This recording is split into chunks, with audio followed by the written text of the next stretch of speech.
To make a presentation that was previously scheduled on another topic. Without objection. Thank you, Mr. President. Mr. President, I rise today to highlight my concerns about ongoing Russian information warfare operations against the American people, including in the upcoming 2020 presidential elections. The lack of a unified strategy from the administration to counter and deter these attacks, and steps that must be taken in the near term to be better prepared in the future.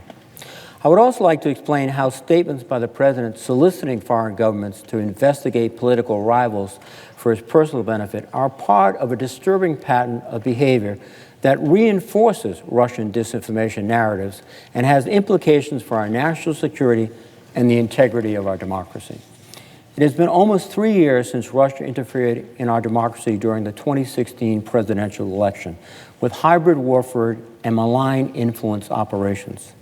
These hybrid warfare tactics, including information warfare, which I will focus on today, are not simply opportunistic meddling by Russia. Russia's purpose is to further its strategic interest. Russian President Vladimir Putin knows that for now, Russia cannot effectively compete with the United States through conventional military means and win. Instead, Putin seeks to use tools from his hybrid warfare arsenal to divide the United States from our allies and partners in the West and weaken our institutions and open societies from within. By weakening our democracy, Putin can strengthen Russia's perceived standing globally and bolster his autocratic grip on power at home. Similar to the other tools in its hybrid arsenal, Russia has been developing its information warfare playbook over time, enhancing both the technical and psychological aspects of these information operations in capability, sophistication, and boldness. Lessons learned from previous information warfare campaigns culminated in the attacks the Kremlin unleashed against the United States during the 2016 presidential election. The 2016 information warfare campaign, according to our intelligence community, in their words, demonstrated a significant escalation in directness, level of activity, and scope of effort compared to previous operations. Special Counsel Mueller's report on Russian interference in the 2016 presidential election confirmed these assessments and detailed how the Kremlin used information warfare operations, among other hybrid warfare tactics, in the words of the Mueller report, sweeping and systematic fashion. The recently released Volume 2 of the bipartisan investigation by the Senate Intelligence Committee on Russian active measure campaigns and interference in the 2016 U.S. elections affirms both the intelligence community's assessment from January 2017 and the Special Counsel's investigation. The committee, again on a bipartisan basis, concluded that, in their words, Russia's targeting of the 2016 U.S. presidential election was part of a broader, sophisticated, and ongoing information warfare campaign. From these assessments and reports, we have been able to reveal aspects of the Kremlin's playbook. And in the 2018 midterm elections, the government took steps in coordination with the social media companies to disrupt Kremlin and Kremlin-linked information warfare operations. But as a nation, we have never undertaken a collective examination, as we did after the terrorist attacks on September 11th, 2001, to understand what happened and how we should recognize ourselves and reorganize ourselves, our government and our society, to prevent it from ever happening again. And to make matters worse, the finding of the Special Counsel's report, a detailed accounting of how Kremlin and Kremlin-linked actors attacked our democracy, have been obfuscated with partisan spin by President Trump and his allies. This absence of a comprehensive, nonpartisan assessment and the President's lack of seriousness has implications for our national security as we prepare for the 2020 elections. Equally troubling, the President has consciously or unconsciously embraced themes peddled as part of Russian information warfare operations on the campaign trail and while serving as President, including comments over the summer that our elections are rigged and that there were illegal voters cast in so-called blue states. And not only does the President give the impression that he's unbothered by this interference in 2016, He appears to be openly asking for help in 2020 and willing to leverage the power of his office to get that assistance. You only have to look as far as his phone conversation with the Ukrainian president, where he asked for a favor in return for the delivery of defensive weapons to counter Russian aggression, or the president publicly inviting China to start an investigation into the Biden family, moments after he discussed trade talks with Beijing and threatened that, quote, if they don't do what we want, we have tremendous power. He told the world as much in a June interview with ABC News, when he said that he doesn't see anything wrong with taking help for his political campaign, including from a foreign adversary. He is broadcasting to the world that he is willing to throw the interests of the United States overboard if it means helping with his re-election prospects. These statements also have the intended or unintended effect of furthering Russian disinformation campaigns, including that our democracy is corrupt or fraudulent.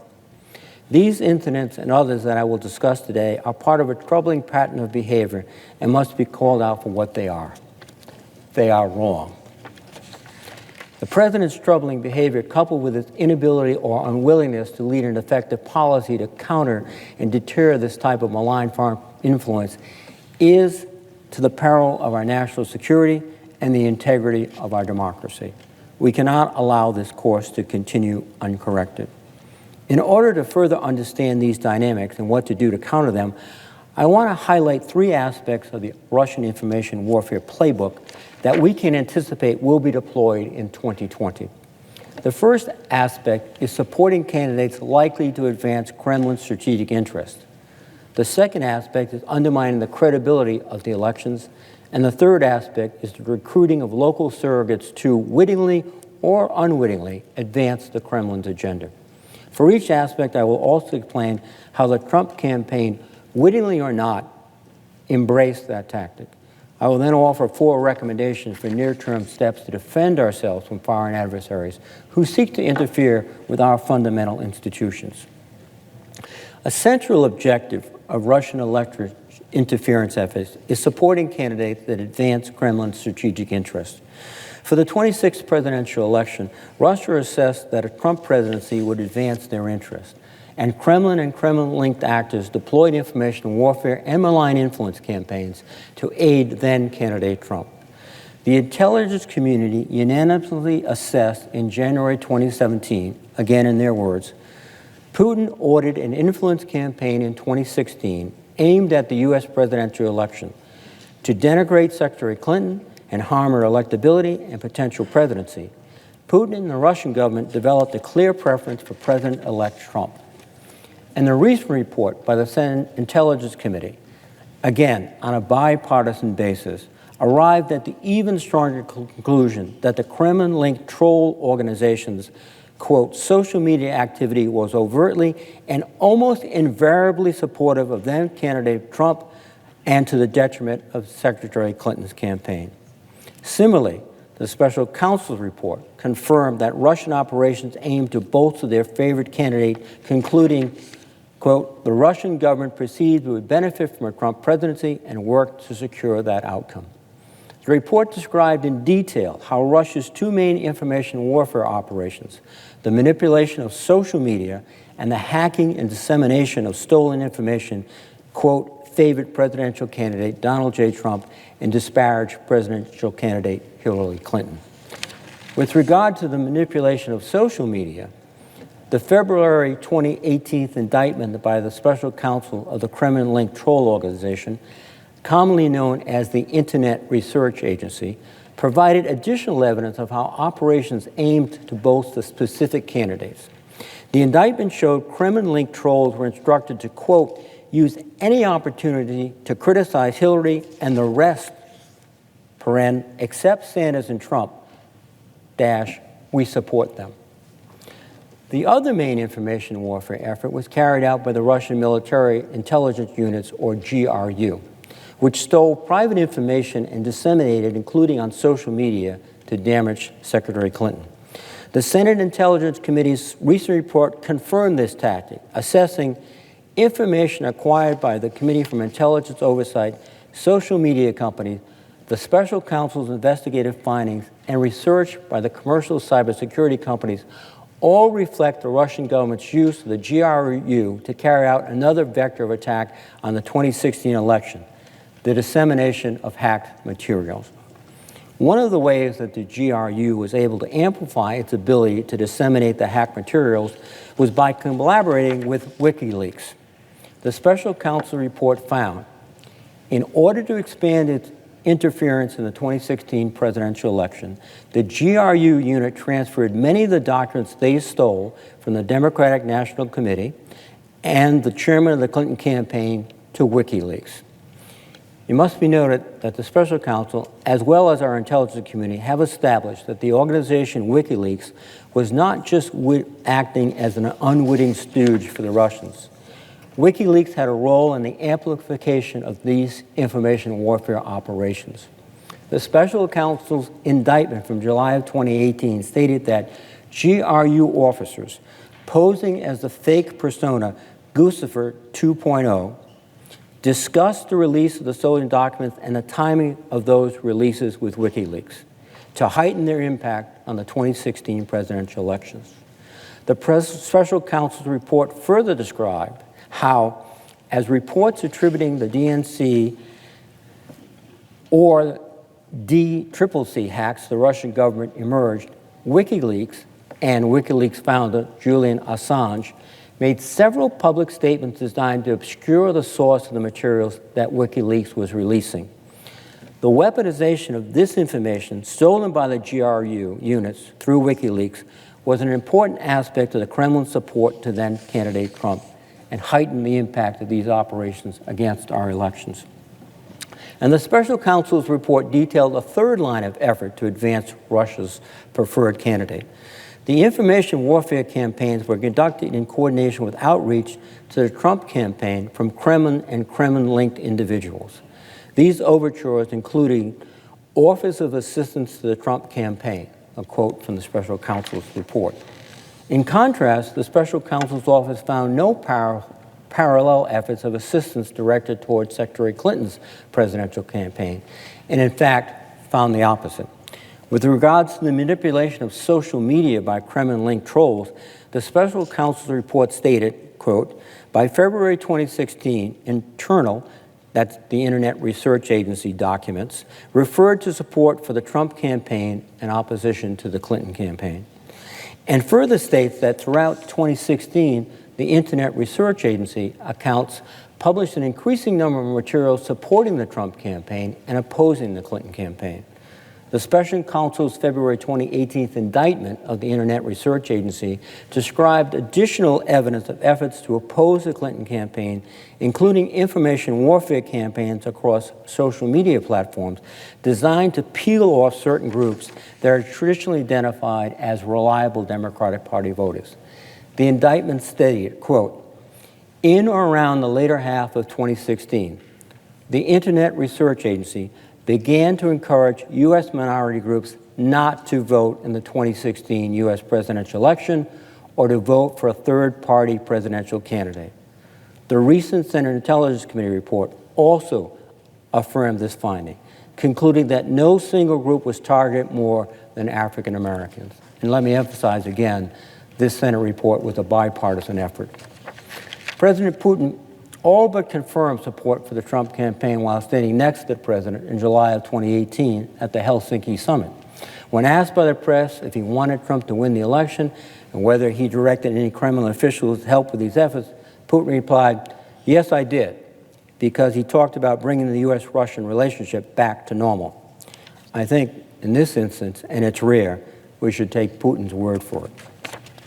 Equally disturbing, the special counsel provided significant evidence that President Trump and his associates embraced, encouraged, and applauded Russian support. The special counsel's report definitively concludes that Russia saw its interests aligned with and served by a Trump presidency, that a central purpose of the Russian interference operation was helping the Trump campaign, and that the Trump campaign anticipated benefiting from the fruits of that foreign election interference. The special counsel report detailed evidence showing how Trump embraced Russian information warfare campaigns that sought to help him and damage his opponent. The evidence is overwhelming. that the Trump campaign encouraged this interference in the presidential campaign, even as it became increasingly apparent that Russia was behind these attacks on our democracy. One example of embracing Kremlin and Kremlin-linked help is Trump campaign associates, including the president's son-in-law, and then campaign chairman, meeting with Russian agents in the hope of gaining dirt on Secretary Clinton. The email to set up the meeting to Donald Trump Jr. held the Kremlin's intentions plain as day. The offer was, and I quote, to provide the Trump campaign with some official documents and information that would incriminate Hillary in her dealings with Russia and would be useful to your father, as part of Russia and its government's support for Mr. Trump. Trump Jr. embraced this offer and responded that, quote, if it's what you say, I love it. I think that response to the president's son speaks for itself. Yet another example of this behavior was the Trump campaign's promotion of WikiLeaks' release of information stolen by GRU. The special counsel's investigation showed that, quote, the presidential campaign showed interest in the WikiLeaks releases of documents and welcomed their potential damage to candidate Clinton. On June 14th, 2016, the Washington Post reported that Russian government hackers were behind the hacking of the DNC and the CCC.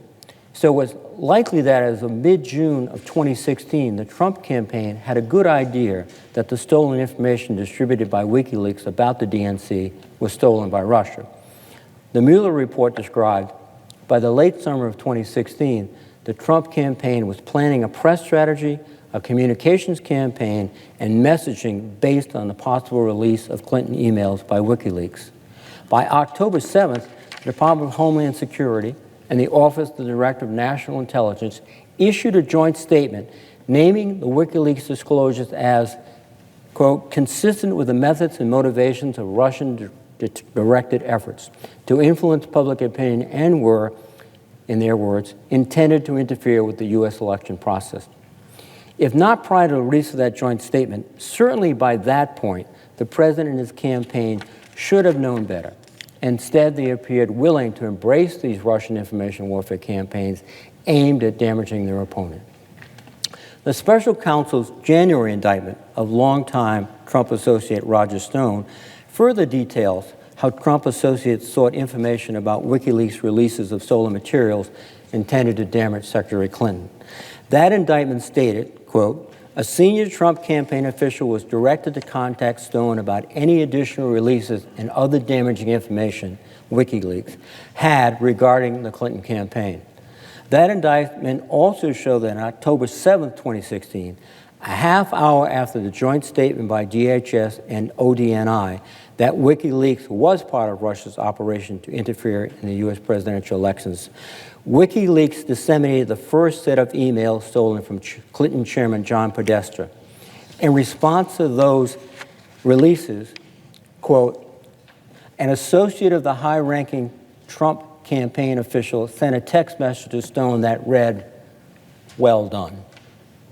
Trump campaign associates applauded the actions by WikiLeaks, which Trump's then CIA director later labeled a non-state hostile intelligence service often abetted by state actors like Russia. Instead of calling the FBI, the campaign celebrated. In the last month of the campaign alone, the president publicly boasted of his love of WikiLeaks at least 124 times. And embracing WikiLeaks is not the only example of the president's problematic embrace of Russian information warfare operations. The president appears to have welcomed the GRU's hacking operation and its intention to damage his opponent's candidacy. On July 27, 2016, Trump announced publicly during a press conference, Russia, if you are listening, I hope you're able to find the 30,000 emails that are missing. I think you will be rewarded mightily by our press. And the special counsel's report confirmed that the GRU tried to assist Trump with those efforts, finding within approximately 5 hours of Trump's statement, GRU officers targeted for the first time Clinton's personal office. This call for Russia to hack his political opponent and find her so-called deleted emails was not an isolated remark or sarcasm, as the president likes to say. The special counsel's report detailed that during the same period, In their words, Trump asked individuals affiliated with his campaign to find the deleted emails. Michael Flynn recalled that Trump made this request repeatedly, and Flynn subsequently contacted multiple people in an effort to obtain the emails. Further, as described in the special counsel's report, one of the people General Flynn contacted to obtain Secretary Clinton's alleged deleted emails claimed that he had organized meetings with parties who he believed, quote, had ties and affiliations with Russia. So the special counsel's investigation was not able to establish that Flynn's contacts interacted with Kremlin-linked hackers.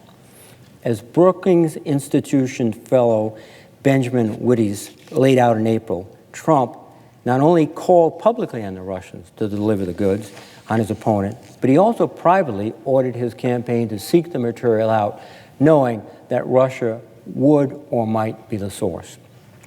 As I mentioned earlier, the special counsel was not able to find sufficient evidence to prove that the Trump campaign's embrace of Kremlin or Kremlin-linked operations constituted a crime beyond a reasonable doubt. But clearly, the special counsel established a breadth of episodes where Trump embraced Russian operations in support of the campaign. Maybe those acts don't meet a criminal standard, but there are significant implications for this behavior. For instance, is it okay for a candidate to get elected president or elected to any public office by capitalizing on information stolen by a foreign adversary? Will that be acceptable the next time around? Will foreign campaigns targeting our elections be accepted as normal from now on? The actions of President Trump indicate, unfortunately, it is acceptable in his view, and even welcome, and that is to the detriment of our national security and the integrity of our democracy. I'd like now to highlight a second aspect of the Kremlin's playbook: operations to denigrate the legitimacy of U.S. elections and democratic processes in general. The January 27th Intelligence Community Assessment found that one of the main objectives of the Kremlin-ordered election interference campaign was to undermine the American public's faith in our electoral system. The Intelligence Committee assessed in January 2017, when it appeared to Moscow that Secretary Clinton was likely to win the presidency, the Russian influence campaign focused more on undercutting Secretary Clinton's legitimacy, including by impugning the fairness of the election. The intelligence community's assessment further stated, quote, pro-Kremlin bloggers had prepared a Twitter campaign, #DemocracyRIP, on election night in anticipation of Secretary Clinton's victory. The special counsel's work confirmed the intelligence community's assessment. The Mueller report showed significant evidence of how the Kremlin-linked troll organization, the Internet Research Agency, deployed information operations around the theme that the election was rigged, fraudulent, or otherwise corrupt. The special counsel's indictment of Internet Research Agency officials from February 2018 stated, starting in or around the summer of 2016, the Kremlin-linked troll organization also began to promote allegations of voter fraud by the Democratic Party through their fictitious U.S. personas and groups on social media. The Kremlin-linked troll organization purchased advertisements on Facebook to further promote allegations of vote rigging, including ads promoting a Facebook post that charged, quote, Hillary Clinton has already committed voter fraud during the Democratic Iowa caucus. Other examples include posts that voter fraud allegations were being investigated in North Carolina on the Internet Agency's fraudulent Twitter account @10_GOP, which claimed to be the Tennessee Republican Party. Just days before the election, the agency used the same fraudulent Twitter handle to push the message #voterfraud by counting tens of thousands of ineligible mail and Hillary votes being reported in Broward County, Florida. Consciously or unconsciously, President Trump also embraced this tactic from the Russian information warfare playbook and ran with it. According to a New York Times compilation, Trump tweeted at least 28 times during the 2016 presidential campaign that the election, the electoral process, or certainly early voting procedures were rigged, fraudulent, and corrupt. Let me give you a few examples. On August 1st, 2016, Trump told a rally in Ohio, I'm afraid the election is going to be rigged. I have to be honest. On September 6, 2016, he stated, The only way I can lose, in my opinion, is if cheating goes on. Go down to certain areas and study to make sure other people don't come in and vote 5 times. Multiple press reports indicate that Trump's campaign website invited supporters to serve as, quote, Trump election observers to help him stop crooked Hillary from rigging the election. At the final debate on October 19, 2016, Trump indicated he would not necessarily accept the results of the election, instead saying he would look at it at that time, alleging millions of people on the voter rolls shouldn't be registered to vote. At an Ohio rally the next day, Trump alleged that Secretary Clinton is a candidate who is truly capable of anything, including voter fraud. On October 21st, 2016, Trump told a rally in Pennsylvania, "Remember, folks, it's a rigged system. That's why you've got to get out and vote. You've got to watch, because this system is totally rigged." In these instances and others, Trump furthered the Kremlin's disinformation campaign by embracing and promoting the themes that our democratic system was rigged. As New Yorker journalist Jonathan Blitzer observed at that time, Trump has taken the voter fraud concept to the extreme, trying to delegitimize a national election even while campaigning for the presidency. It's wildly irresponsible to push conspiracy theories that threaten the integrity of our democratic system without any evidence. It is wrong when the candidate for president pushes conspiracy theories that advance the central theme of the Russian information warfare campaign, that our electoral system is rigged and aids key strategic objectives of the Kremlin. These tactics also undermine the American public's faith in our electoral system and strengthen Putin's position in the strategic competition between the United States and Russia. This is unpatriotic and cannot be accepted as part of our democracy and open society. The mere idea that our entire election system would be attacked by the Russians to be delegitimized, to claim it's rigged, and then to have those efforts echoed by the president does a huge disservice to the American public.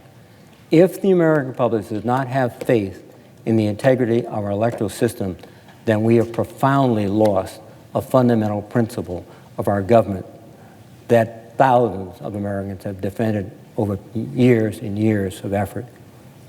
Our elections have to be protected. They can't be denigrated.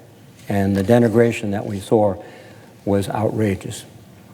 These two aspects of the Kremlin's playbook are supported by a third aspect, the recruitment and exploitation of local surrogates. This process was described in an amicus brief from December 2017 filed against President Trump by former national security officials, including Director of National Intelligence Clapper, CIA and NSA Director Hayden, CIA Director Brennan, and Acting CIA Director Morell. The brief stated, quote, "The Russian government continues to use local actors in a number of ways, including they get closer to a target, especially one who would be hesitant to offer assistance to Russian operatives directly or manipulate a target to suit their needs. They use these agents to probe individual targets to see if they might be open to a relationship or blackmail, and they recruit individuals within a country to help them understand how to appeal to U.S. populations and target and shape the contours of disinformation campaigns." The recent Senate Intelligence Committee report affirmed these tactics, explaining Russian-backed trolls pushing disinformation have also sought to connect with and potentially co-opt individuals to take action in the real world. The special counsel's report described how the Kremlin and Kremlin-linked actors deployed these tactics in the United States to interfere in the 2016 election, including as early as 2014, the Internet Research Agency instructed its employees to target U.S. persons to advance its operational goals. Initially, recruitment focused on U.S. persons who could amplify content posted by the Internet Research Agency. However, these activities that the Kremlin troll agency wittingly or unwittingly used Americans for grew over time to include assistance with organizing pro-Trump rallies and demonstrations. The special counsel's related indictment of the Internet Research Agency officials stated by late August 2016, the Internet Research Agency had an internal list of over 100 real U.S. persons contacted through Internet Research Agency-controlled false U.S. persona accounts and tracked to monitor recruitment efforts and requests. These efforts to exploit local surrogates, including 2 different types of interactions with the Trump campaign, according to the special counsel: reposting Kremlin-linked troll content from social media and requests for assistance with organizing political rallies. This aspect of the Kremlin playbook, recruitment and exploitation of local surrogates, was also embraced consciously or unconsciously by the president and his inner circle. The special counsel report detailed how Trump's family and campaign associates retweeted Kremlin-linked troll organization posts amplifying a foreign adversary's information warfare campaign against our presidential election.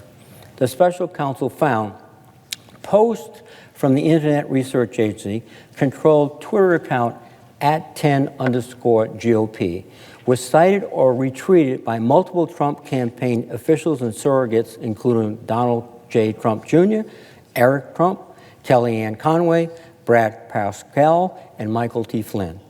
The posts these campaign surrogates cited or retweeted included 2 other aspects of the information warfare campaign: accusations to damage Secretary Clinton's campaign and allegations of voter fraud. With regard to this act as well, the special counsel did not conclude there was enough evidence to establish that the embrace and amplification of these information warfare operations was willful coordination by the Trump campaign amounting to a criminal conspiracy. It may well be that the president and the people around him didn't know that @10GOP wasn't the Tennessee Republican Party, but was in fact Russian trolls thousands of miles away, fraudulently pumping disinformation into our system.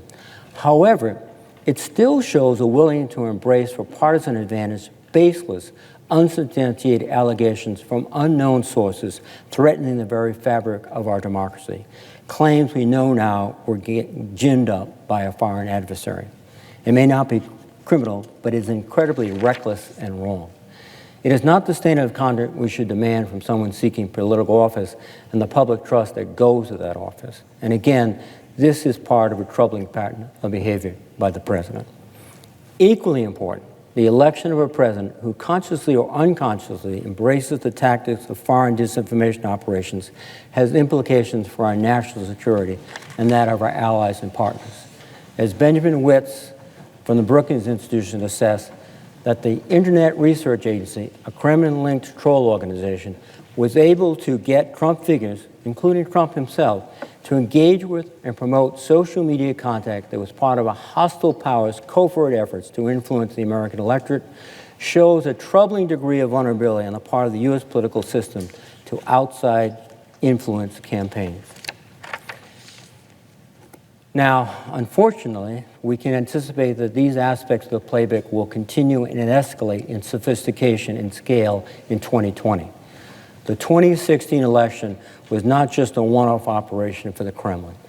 As then Director of National Intelligence Dan Coats warned, Russian malign activities are persistent, they are pervasive, and they are meant to undermine America's democracy. FBI Director Christopher Wray also emphasized similar concerns during his spring speech to the Council on Foreign Relations, stating, "The threat from Russian foreign malign influence, quote, is not just an election cycle threat. It's pretty much a 365 days a year threat." Director Wray further warned, "Our adversaries are going to keep adapting and upping their game." The Intelligence Committee assessed in January 2017 that the campaign against us represented a new normal in Russian influence efforts in which Moscow will apply lessons learned for its campaign aimed at U.S. presidential elections to future influence efforts in the U.S. and worldwide. The recent Senate Intelligence Committee's report concluded that information warfare attacks in 2016 represent only the latest installment in an increasingly brazen interference by the Kremlin on citizens and democratic institutions of the United States. And Director Mueller told the House Intelligence Committee in July that Russian interference wasn't a single attempt. They're doing it as we sit here. This interference has only increased in sophistication as the Russians use lessons learned from tactics developed in the Kremlin playbook in 2016. We saw Kremlin and Kremlin-linked actors deploy information warfare campaigns designed to advance their preferred candidates in the 2018 elections. On October 2018, Department of Justice indictment from the Eastern District of Virginia detailed information warfare operations in 2017 and 2018 by the Internet Research Agency, leveraged to promote candidates aligned with President Trump and denigrate candidates opposed to him, including anti-Trump Republicans. These operations demonstrated a high level of precision and specificity in messaging for the agency's employees to deploy, including references to relevant news articles and topical items of the day to optimally promote Russia's candidate and causes of choice. For example, the indictment cited how managers of the Internet Research Agency provided employees a news article titled "Civil War If Trump Taken Down," and instructed them to use their fraudulent personas to name those who oppose the president and those who impede his efforts to impede his pre-election promises. One of the targets of these efforts were anti-Trump Republicans.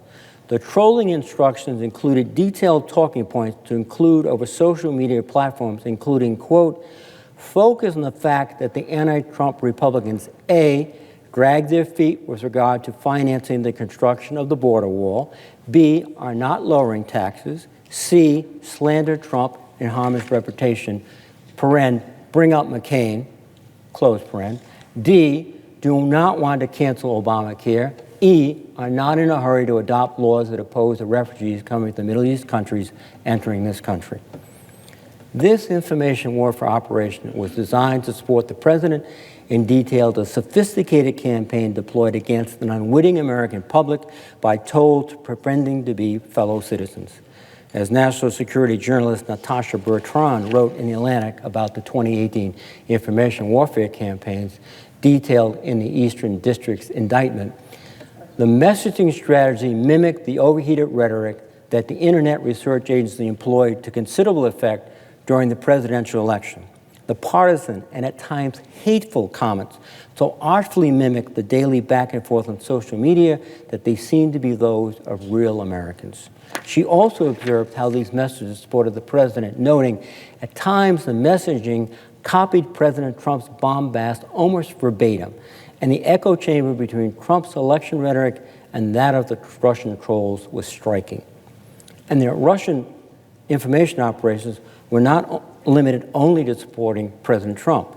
The Eastern District of Virginia indictment also showed how the Kremlin-linked troll organization worked to advance the Republican challenges of several congressional races through a fraudulent Twitter account called @CovFefeNationUS, which encouraged readers to contribute to a political action committee seeking to defeat Democratic senators and representatives in the 2018 midterm election. These operations demonstrated a sophisticated understanding of the American political system. We also saw evidence from the 2018 midterms of a second tactic from the Kremlin's playbook that I discussed earlier, attacking the legitimacy of the election, which is a fundamental attack on the democracy of this country, the ethic that holds us together. Here, too, the operation had evolved in sophistication. The same indictment from the Eastern District of Virginia described information warfare operations that worked to undermine the legitimacy of the U.S. election, with specific messages for its employees to disseminate. One example from the indictment was instructions for the Russian Internet Research Agency employees to cite specific online articles on voter fraud. The Kremlin-linked trolls were told to state in deployed messages, quote, remind that the majority of blue states have no voter IDs, which suggests that large-scale falsifications are bound to be happening there. The Democrats in the coming election will surely attempt to falsify the results. The indictment also detailed how these information warfare campaigns were deployed across multiple platforms, including being pushed out using multiple fraudulent Twitter accounts to reinforce and amplify their messages. Finally, we saw the continuation of a third aspect of the Russian playbook, the recruitment of local surrogates to advance Kremlin interests with the 2018 elections.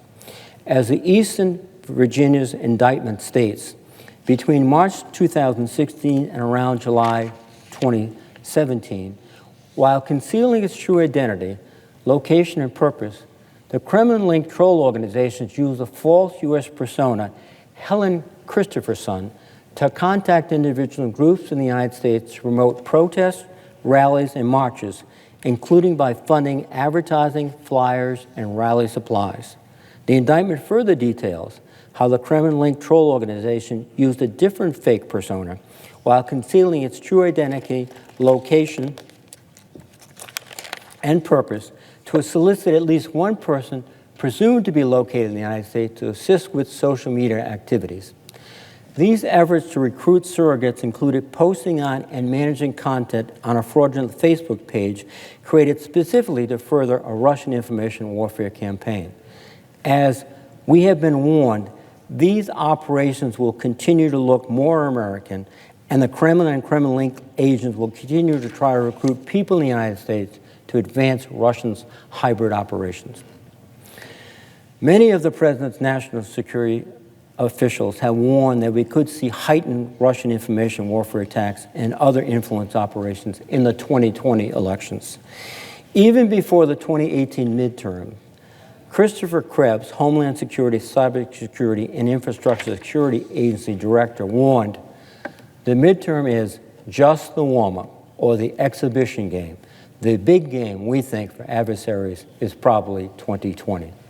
FBI Director Wray echoed that assessment, stating this spring that, quote, "The 2018 elections were seen as a dress rehearsal for the big show in 2020, and that the FBI anticipates the 2020 threat being even more challenging." Former Director of National Intelligence Daniel Coats testified to the Senate Intelligence Committee in late January that, in his words, "Moscow may employ additional influence toolkits, such as spreading disinformation, conducting hack and leak operations, or manipulating data in a more targeted fashion to influence U.S. policy, actions, and elections." There are several examples which further demonstrate how these efforts have become more sophisticated and persuasive. In 2016, Russia disseminated what turned out to be authentic stolen information. However, just a few months later, during the French presidential elections, Kremlin and Kremlin-linked actors disseminated a mix of real and fake information about then-presidential candidate Emmanuel Macron to damage him and bolster their preferred candidate, Marine Le Pen. So next time, foreign adversaries may use a mixture of real and fake information as part of their influence operations. We already saw a multi-country, multi-language information warfare campaign uncovered by the Atlantic Council's Digital Forensic Research Lab that made use of fake accounts, forged documents, and dozens of online platforms to spread stories that attacked Western interest in unity. It may be also harder to discern what's real and what's fake because it is more likely to look like it's coming from regular Americans who are concerned about an issue. In February 2018, Russian expert Heather Conley warned in testimony before the Senate Armed Services Subcommittee on Cybersecurity that Russian information warfare campaigns in 2018 and 2020 will adapt and look more American, and it will look less Russian. In addition, new technologies, including the use of artificial intelligence and deep fake recordings that seem real but are actually doctored or entirely fabricated, will add an additional layer of complexity and make it easier for us to fall for these operations. As then Director of National Intelligence Dan Coats testified to the Senate Intelligence Committee in late January, adversaries and strategic competitors probably will attempt to use deep fakes or similar machine learning technologies to create convincing but false image, audio, and video files to augment influence campaigns directed against the United States and our allies and partners. Despite these assessments by our senior national security officials and our intelligence community, and voluminous evidence in the special counsel's indictments and report, additional indictments from the Department of Justice, and bipartisan reports from the Senate Intelligence Committee, the President appears unwilling or unable to recognize the urgency of this national security threat or the need to immediately implement a comprehensive strategy to counter and deter Russian hybrid warfare. Instead of alerting Americans to the threat, the president continued to ignore the analysis of his own intelligence agencies. Instead of leading efforts to deter foreign adversaries, the president, with the whole world watching at the July 2019 G20 Osaka Summit, treated election interference as a joke, signaling to Putin that he would not hold Russia accountable. And this doesn't only apply to past Russian interference in the 2016 elections. The president's blind spot when it comes to Russian election interference is harming our ability to counter further interference. The New York Times reported in April that former Homeland Security Secretary Kirstjen Nielsen was told not to bring up the issue of expected Russian interference in the 2020 election with the president. Acting Chief of Staff Mick Mulvaney said it, in his words, wasn't a great subject and should be kept below the president's level. The president's unwillingness to accept Russian interference and his public statement inviting other countries to interfere in future elections has created real impediments to formulating a whole of government and a whole of society strategy to counter and deter Russia or others from attacking our elections. Despite almost 3 years having passed since the 2016 election, the White House has not led efforts to develop a comprehensive strategy to counter foreign election interference.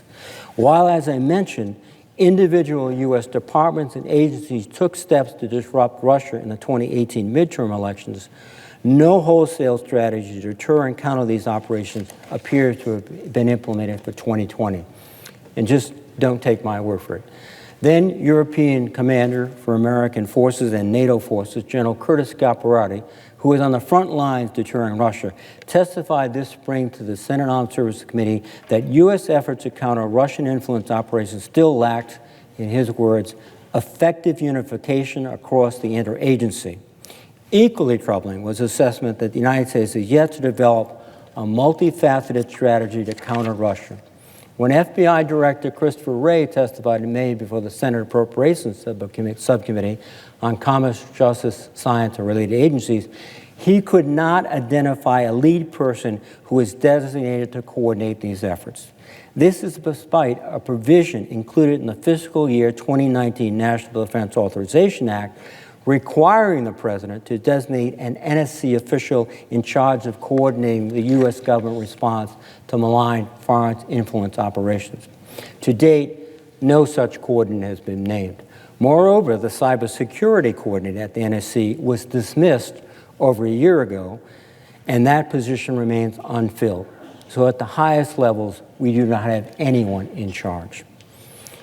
What additional steps can we take right now to protect the American people against interference campaigns by the Russians and our other foreign adversaries?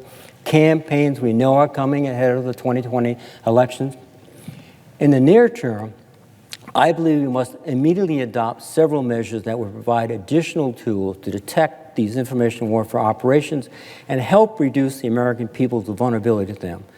We have no time to waste.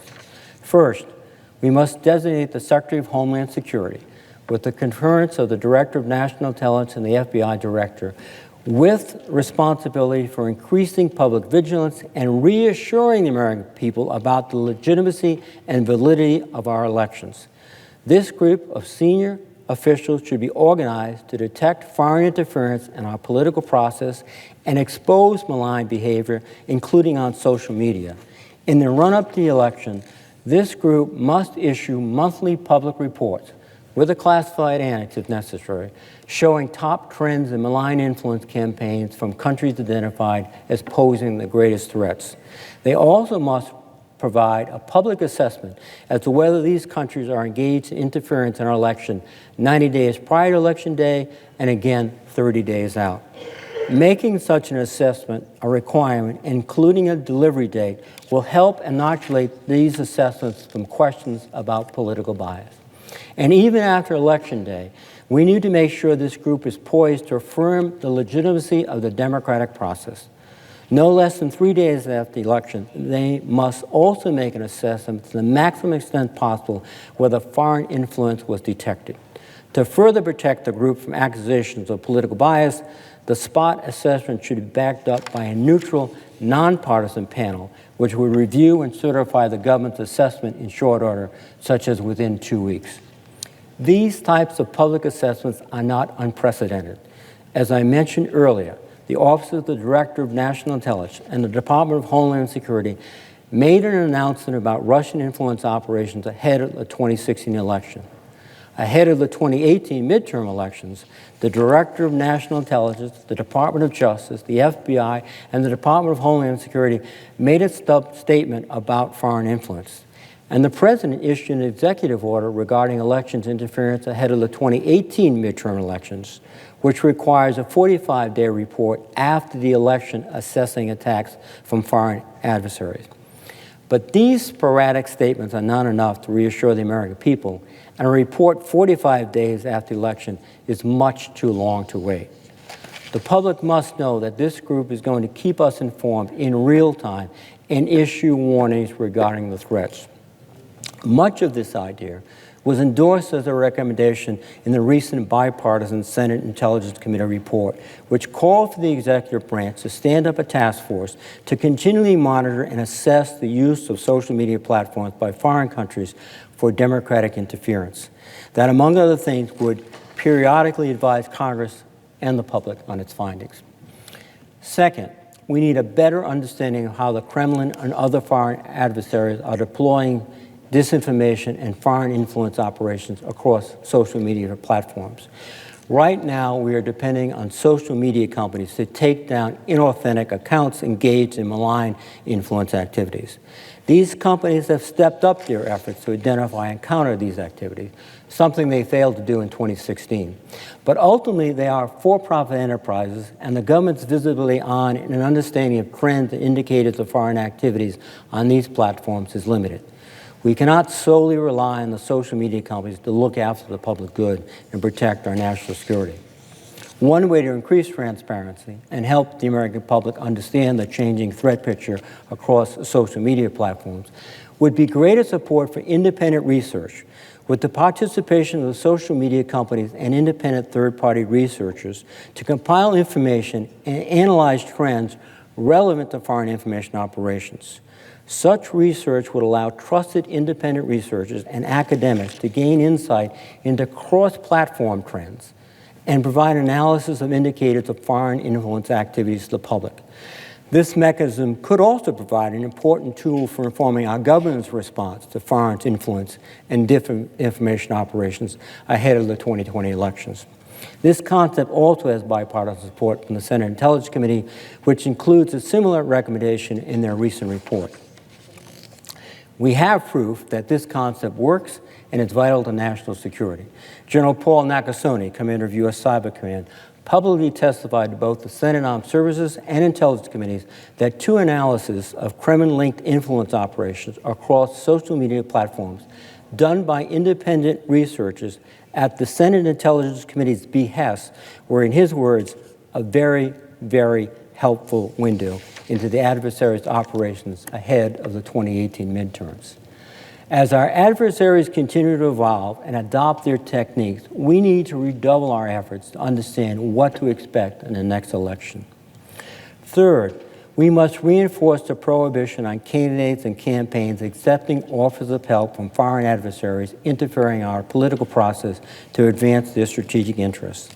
The Trump campaign's series of foreign contacts in the 2016 elections and the President's continued statements to solicit and show his willingness to accept foreign assistance from foreign governments make it clear that Congress must act to prevent future interference efforts. That is why I'm a co-sponsor of S-1562, the Foreign Influence Reporting in Election Act, or the FIRE Act, introduced by Senator Warner. The FIRE Act would require all campaign officials to report within 1 week any contact with foreign nationals attempting to make campaign donations or otherwise collaborate with the campaign to the Federal Elections Commission. The FEC would in turn have to notify the FBI within 1 week. It is in all of our interests to ensure that we can defend against foreign attacks on our democratic institutions, and reporting these kinds of contacts to the appropriate authorities is our first line of defense. I'm disappointed that my Republican colleagues have blocked Senator Warner's attempt to pass the FIRE Act, even after many of them insisted that politicians should report to the FBI any contacts or offers of help by a foreign government. Fourth, we should build upon the passage of the Senate of S. 1328, the Defending Elections Against Trolls and Enemy Regimes Act. This bipartisan legislation by Senators Durbin and Graham was a step in the right direction by making improper interference in U.S. elections a violation of immigration law and violators both deportable and ineligible for a visa to enter the United States. Additional targeted sanctions should be considered on Russia to deter future election interference with our allies and partners. These are some immediate steps we can, and I would say we must take as the Russian playbook for the 2020 election crystallizes. But we can already see a familiar pattern beginning to emerge. This is not hypothetical. Just yesterday, Facebook announced it took down 50 accounts associated with the Internet Research Agency. I've spoken about it consistently throughout my comments this evening. Just yesterday, they took down 50 accounts. These Kremlin-linked trolls posed as real Americans, including from swing states. They deployed information operations on social media to praise President Trump and Senator Sanders and attack Vice President Biden and Senators Warren and Harris, repeating tactics from 2016 and 2018. Facebook's head of cybersecurity stated, in conjunction with an announcement, that we can guarantee bad guys are going to keep trying to do this. This is just one more confirmation that Russia is deploying aspects of the same playbook in 2020. This time, we know this information warfare campaign is coming. And in fact, it's already begun. We need to build off what we have learned and what we anticipate coming next. We should be ensuring that we have structures in place to counter foreign election interference. And importantly, we must work together with private partners to expose more of these operations and continue to help the American people understand them. We can speak the truth about how Russia is exploiting our democracy and open society to deploy its malign influence playbook so that the public is not caught unaware of these sophisticated foreign tactics and attempts to manipulate the social media environment. We also cannot continue to let these moments pass without speaking up about the tenets of our democracy and what it stands for. Russia exploited vulnerabilities in our society, and their tactics were encouraged and amplified by a candidate who is seeking the highest office in the land. That candidate, now president, appears to see no reason to change his behavior for the future. Instead, he's doubled down. Congress as a body, and we as a country, must speak out and say this is not acceptable. It is not acceptable for candidates for political office, any political office, those seeking to hold a position of public trust, to seek to engage with our adversaries or foreign authoritarian regimes to advance their political campaigns. It is not acceptable to meet with foreign agents about getting stolen information on your opponents, information acquired by foreign espionage. It is not acceptable to promote materials stolen by foreign adversaries. It is not acceptable to abuse the power of the president to advance your personal political interests to the detriment of the country. It is not acceptable to promote propaganda and disinformation campaigns that work to delegitimize our democracy, a democracy that generations have fought and died to protect. This is a violation of the public trust that is inherent in any political office and which any candidate for public office must uphold to be worthy of the American people's support. It is critical that we unite in a bipartisan manner to take immediate action to counter these threats. The integrity of our electoral system is not a Republican or a Democratic issue. It is an American issue. As Abraham Lincoln said, America will never be destroyed from the outside. If we falter and lose our freedoms, it will be because we destroyed ourselves.